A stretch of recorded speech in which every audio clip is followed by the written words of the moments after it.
પશ્ચિમ બંગાળના પાટનગર કોલકાતા ખાતે હોસ્પિટલમાં ટ્રેની ડોક્ટર પર બળાત્કાર ગુજારવાયા બાદ તેની ઘાતકી હત્યા કરાઈ હતી, જેને લઈને દેશભરમાં ડોક્ટરો દ્વારા વિરોધ કરાઈ રહ્યો છે.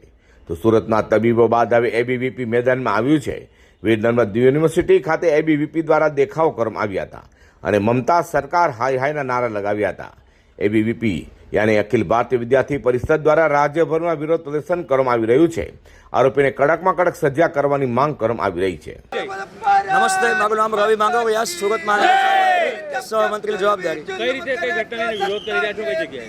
જે હાલમાં જે કલકત્તામાં જે ડોક્ટર બેન પર જે બળાત્કાર ગુજારવામાં આવ્યો છે એને લઈને વિદ્યાર્થી પરિષદ સખત એની નિંદા કરે છે અને આજના દિવસે આખા ગુજરાતભરમાં આખા ભારતભરમાં એબીવીપી દ્વારાનો વિરોધ પ્રદર્શન કરી રહ્યો છે. અને જે આમાં જે સંડોવાયેલા વ્યક્તિઓ છે એની પર કાર્યવાહી કરવામાં આવે અને એ લોકોને ફાસ્ટ ટ્રેક કોર્ટમાં કેસ ચલાવીને ફાંસીની સજા આપવામાં આવે. વિરોધ છે ને શું માંગ છે? વિદ્યાર્થી પરિષદની એક જ માંગ છે કે જે દોષીઓ છે એને ફાંસીની સજા આપવામાં આવે.